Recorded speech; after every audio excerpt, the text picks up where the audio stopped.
So, was Sarah Platt's soul the real victim on that scaffolding, or did we just witness the birth of a new Weatherfield villain? Think about it for a second. For months, we've been wandering through a fog of suspicion. We've been pointing fingers at everyone from Gary to Kit. But the truth is finally out. And honestly, it is so much more chilling than a simple whodunit. The reveal that Sarah is the one who ended Theo Silverton's life isn't just a plot twist. It is a total dismantling of one of the show's most enduring victim archetypes. You have to ask yourself, was this really just a moment of self-defense? Or was it the inevitable explosion of a woman who has been pushed to her absolute breaking point for way too long? Well, looking at the setup, the tension in Weatherfield hasn't just been high lately. It's been radioactive. This mystery wasn't just about a body in a canal or a fall from a height. It was about the secrets that rot a community from the inside out. When we see that flash forward to Kit and Sarah's Red Bank flat, it's like something out of a horror movie. We see blood on the tablecloth. We see broken glass and an overturned chair. This isn't just a dinner party gone wrong. It's the physical version of Sarah's shattered mind. Using nonlinear storytelling like this is a stroke of genius, don't you think? It forces us to look for the how instead of just the who. It makes every sip of wine at that dinner feel like a countdown to a bomb going off. But let's get into the psychology here. Why Sarah? And why now? To understand why she whacked Theo with a pole and watched him tumble off that scaffolding, we have to look at her history. Sarah has spent decades being the person things just happened to. She was the teen mom. She was the victim of the whole Callum Logan nightmare. She's always caught in the crossfire of the men in her life. So when she reacted to Theo, it wasn't just about that one night. It was a decades-long reflex finally snapping. In my opinion, she probably saw Theo as more than just a man. She saw him as a personification of every person who has ever tried to control her. When she struck that blow, it was an act of reclaimed power. It was lethal and misguided, sure, but it was power. Then you have Gary Windass stepping in. This is the most predictable, but also the most toxic part of the whole reveal. Gary has this hero complex that is honestly starting to look pathological. He doesn't just love Sarah. He needs to be her savior to justify his own dark past. By helping her hide the body, he isn't just protecting her. He's binding her to him. It's a blood bond that ensures she can never leave him without risking her freedom. Their relationship has basically turned into a mutual defense pact where the price of admission is a shared conscience. Do you think a relationship built on a corpse can ever actually survive? Now, let's talk about that dinner party from hell. This is where the real psychological warfare starts. Kit Green is playing a very dangerous game. He hosts this gathering knowing it's a pressure cooker. He's not just a disappointed boyfriend who got forgotten for a date night. He's a detective with a hunter's instinct. He smells blood in the water. By inviting Gary and Maria, he's intentionally crossing the lines between his job and his personal life. He wants witnesses for the breakdown he knows is coming. And then there's Maria. She is operating on a completely different frequency of pain.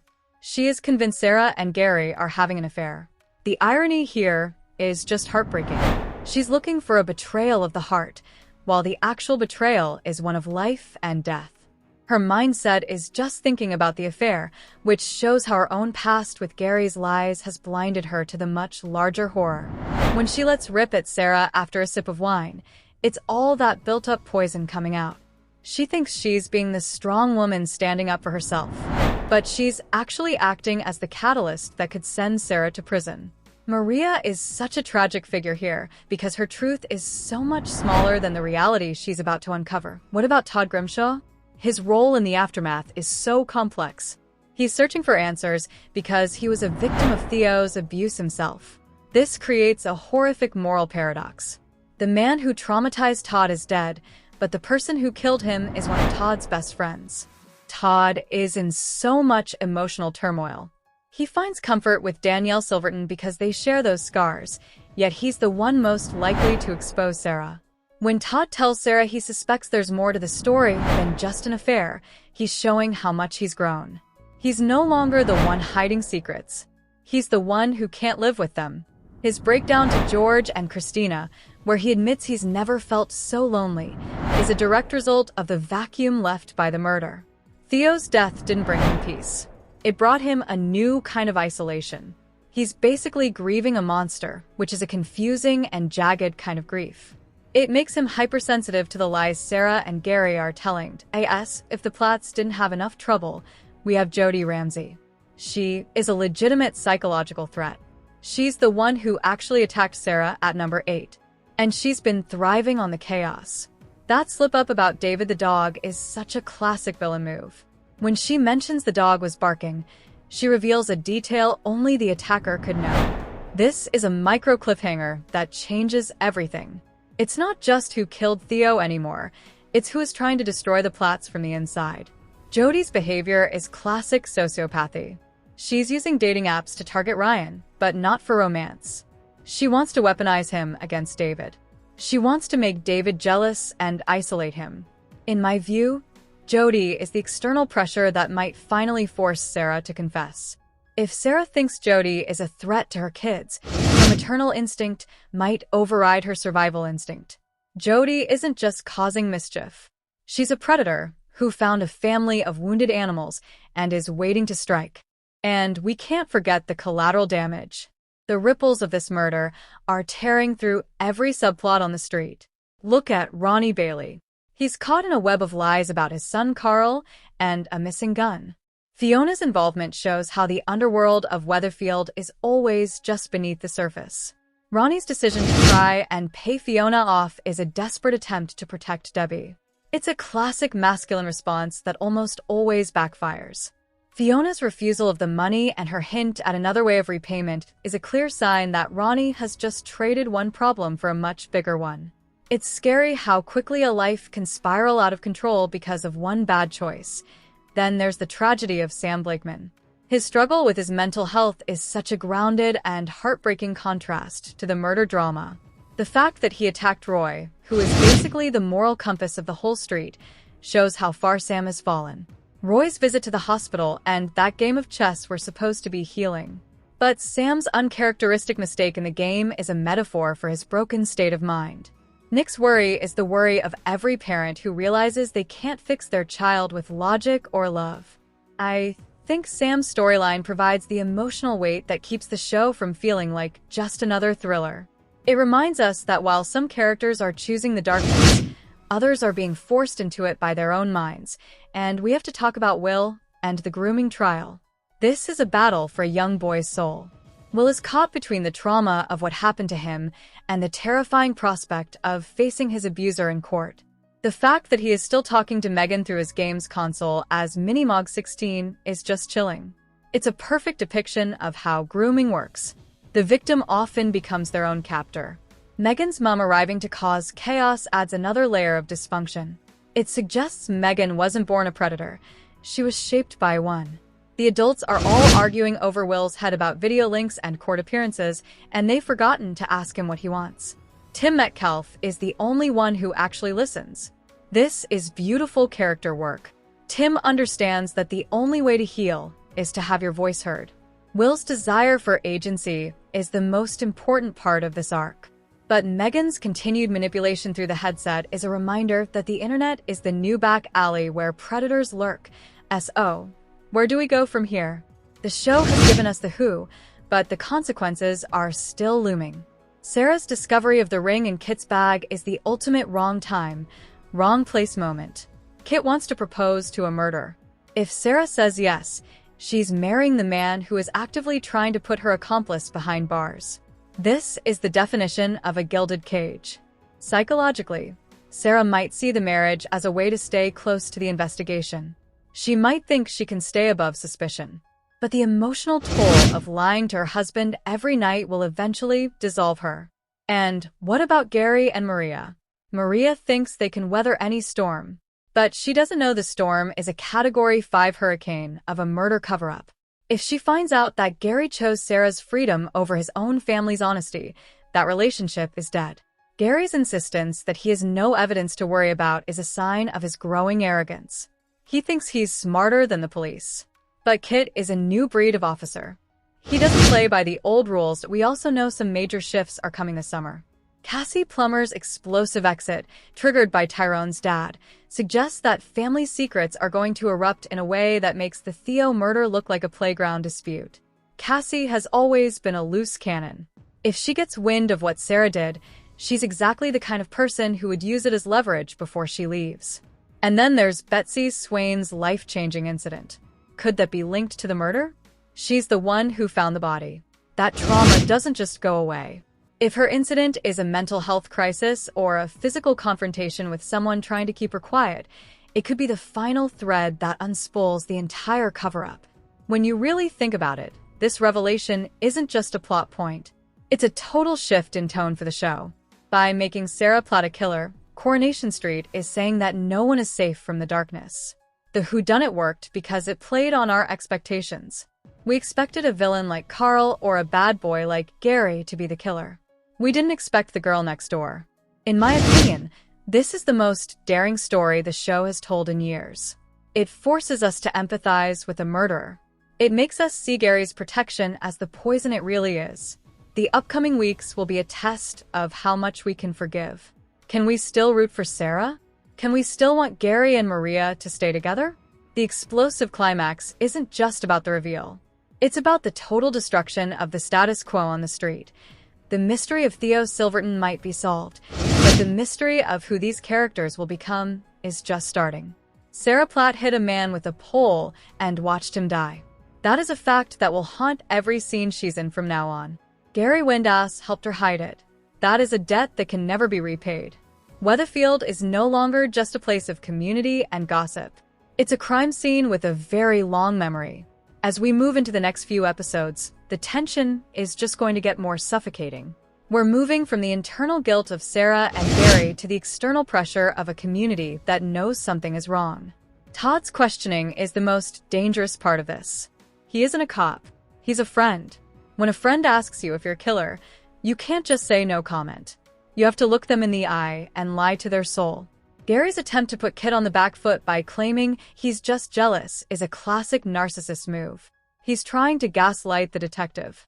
But Kit isn't just some jilted lover. He's a professional who has likely already seen through Gary's act. The conflict is even spilling over to the younger characters. Asha and Nina trying to move into Todd and Theo's old flat is such a haunting choice. They want to start a new life in a space that was just occupied by a man who is both a victim and an abuser. It adds this layer of gothic soap to the whole thing. New love trying to grow in a place stained by old trauma. Dev's disappointment about Asha moving out is the kind of normal drama that shows how much the murder has distorted everything else. While Dev worries about an empty nest, Sarah is worrying about a prison cell. It's just wild how different their worlds are right now. I really think we are heading toward a scenario where Sarah's secret isn't revealed by the police at all. I think it'll be her own daughter, Lily.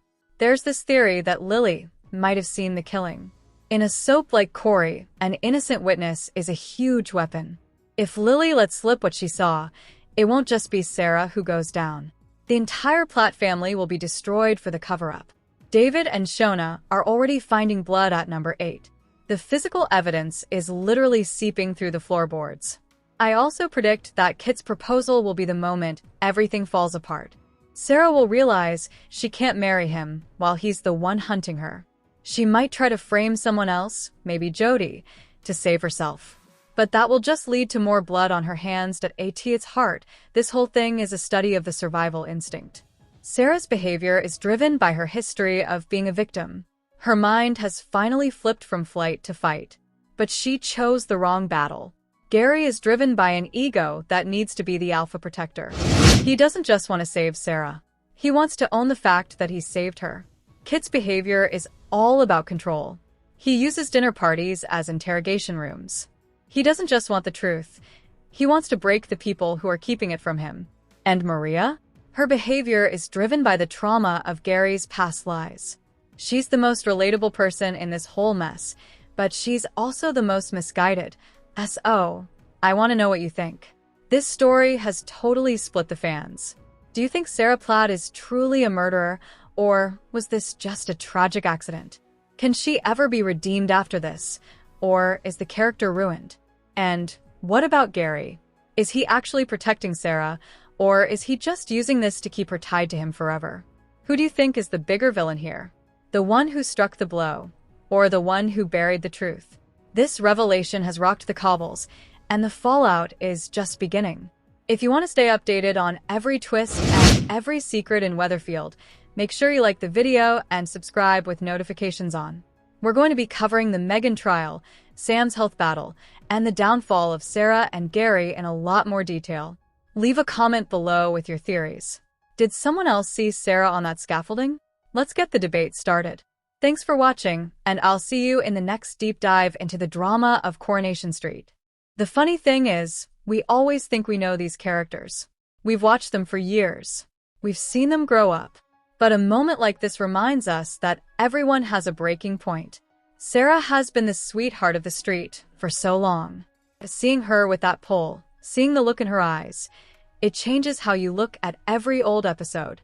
It's like the writers have gone back and recontextualized her entire life.